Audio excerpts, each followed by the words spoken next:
We're now on our fifth and final video of The Slight Edge by Jeff Olson. Hopefully by the end of this series, you'll have a full understanding of The Slight Edge and want to pick up the book and actually give it a read. I have a link for the book right below in the description, and I definitely recommend that you give this book a read. If you've been using the concepts of The Slight Edge in your life, I would love it if you could post some personal stories in the comment section below after you finish watching this video. It is nice to be able to relate to you guys on self-improvement and mindset, especially when it comes to your life tasks and your daily disciplines. There's always a new outlook that I can learn from, just like you have hopefully learned a lot from these videos as well. So don't feel shy to share some sort of inspiration or a personal story that I can also read and relate on, just like hopefully you've been able to relate on and learn from me. Jeff Olson discusses 4 allies in The Slight Edge: momentum, completion, reflection, and celebration. Use the power of momentum. We all know the answers to who won the race and the tortoise and the hare, but as time and technology keeps moving on, we have expected instant everything. We don't get the results we are after fast or even faster, we just quit. We've come to expect fast results as a society, and we demand fast results. We assume if we don't get to where we want to be in a short amount of time, there's no point in even trying.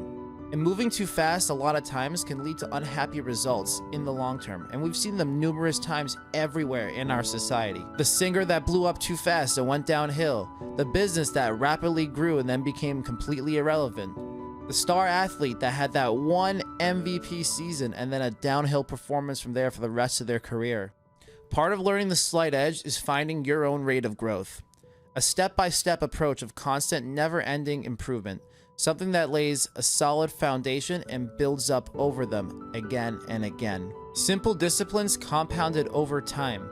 That's how the tortoise won the race. Now, as you all know, the main message of the tortoise and the hare is slow and steady wins the race. And there is such a thing as moving too slowly, just like there is for moving too fast, but the key word here is steady. Steady taps into the power of the slight edge, the power of momentum. Once you're in motion, it is easier to keep going. Once you stop, it is hard to build that momentum back up again. Think of this in regards to the gym or working on a creative craft or creating content online. Do you want to put that time and energy all into one place and then burn yourself out? Or do you want to find a steady pace where you can work at it and show improvements each and every time? The second ally of the slight edge is using the power of completion. Are there things incomplete in your life? It can be anything from as small as cleaning your room to anything as big as working towards a project that you've been wanting to do for a while in regards to your content or your business or a personal project. And it can even be anything personal as well, like reminding someone you love them or thanking someone that's been a big help to you and reminding them how grateful you are and how much you appreciate them. Or even apologizing for a wrongdoing in the past. It could be an unkept promise with a family member, a spouse, a colleague, a close friend. Well, each and every incomplete thing in your life will add a draining force on you.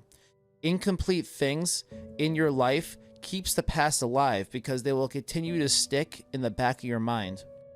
And I get it. It can't always be easy to get them done, especially in life when you have a lot of things built up and a tremendous amount of tasks that you have to accomplish. It can be hard to get started on them, but you know what? That's all the slight edge working against you, and something does need to be done in order to get that weight off your shoulders. For me, I can relate in this way in regards to my content, especially content that relates to mindset and the motivational side of me. A lot of people who watch my streams over the last 5 years, almost 5 years, wow, 5 years or so, know me as someone who cracks a lot of jokes and loves to have fun. But I reflect off the content that I consume, and lately I've been reading a lot of books and listening to a lot of podcasts in regards of self-growth, self-development, motivational mindset.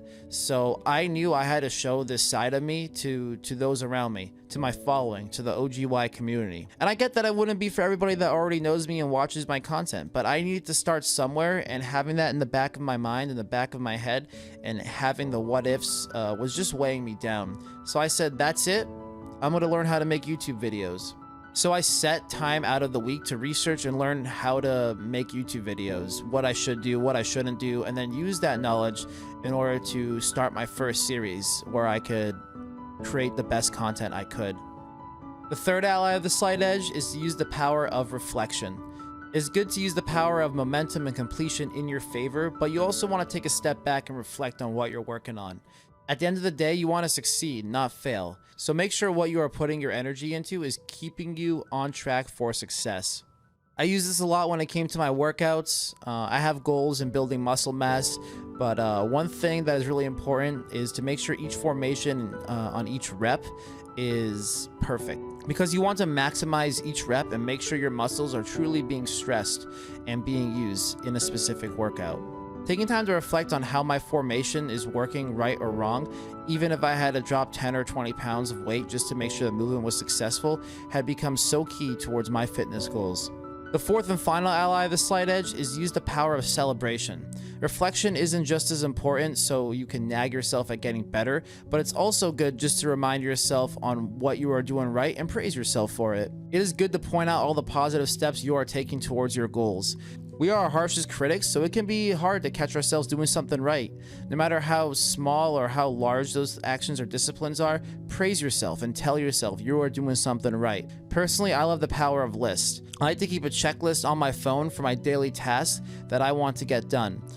This can be something as big as making a YouTube video or implementing something new to my live stream, or it could be something very small as well, like reading 10 pages of a good book or watching an episode of a TV show that I enjoy strictly just for leisure. Being able to see those check marks on my phone at the end of the day helps me really feel like I completed something, and it made me feel like I was really productive that day, and then I can delete them all and start thinking about tomorrow every night before bed. Remember, there are two kinds of habits, ones that serve you and ones that don't. You have a choice of those habits every single day. Healthy habits towards your life goals and unhealthy habits that hold you back from your life goals. The best way to replace the bad habits is by replacing them with a positive one. For me, going to the gym was a good replacement for smoking cigarettes daily. I need my lungs at the best they can be in order to breathe in and out while lifting or while doing cardio exercises as well. So the tobacco would honestly hold me back towards those goals. Now, I'm human. I still smoke tobacco every other weekend or while socializing, but that is a huge improvement to smoking it daily or every other day. And in the future, I want to be able to look back and just be able to praise myself for not doing it at all. Here are Jeff Olson's 7 powerful and positive habits to the slight edge. 1. Show up. Be the frog that jumps off the lily pad, not the one that decides to jump off the lily pad. 2. Show up consistently. Keep showing up when others fade out. Keep pushing yourself to upload that video on YouTube once a week. Keep pushing yourself to go to the gym on your scheduled routine. 3. Cultivate a positive outlook. Keep seeing the best in every scenario, even the bad ones. Focus on the future even when you are in times of doubt. 4. Be committed for the long haul. 5. Cultivate a burning desire backed by faith, not hoping or wishing, knowing the outcome will happen. 6. Be willing to pay the price. Sometimes you may have to cut back on social time with friends. Sometimes you may have to cut back on pizza or fast food. Sometimes you may have to cut out toxic people who bring out just terrible negative energy in your life, even if you've known them for years. And 7. Practice slight edge integrity. Do the things you're committed to doing, even when no one else is watching. Meaning, don't lie to yourself. Now that you know this, it is important to bring up 3 essential steps to achieving your goals as well. 1. Write it down. Make sure when you write it out, you give a clear description of what the goal is and when you want it. Be realistic with that goal. Be realistic on the timing with that goal. Make it a well thought out written goal as well. If another person was to look at it who doesn't know you, you would want to give them an image in their head of what your journey is towards that goal and what that goal really is. You want them to envision it the same way you're envisioning it in your head. I personally like to do this towards the end of the year and when the new year is coming up.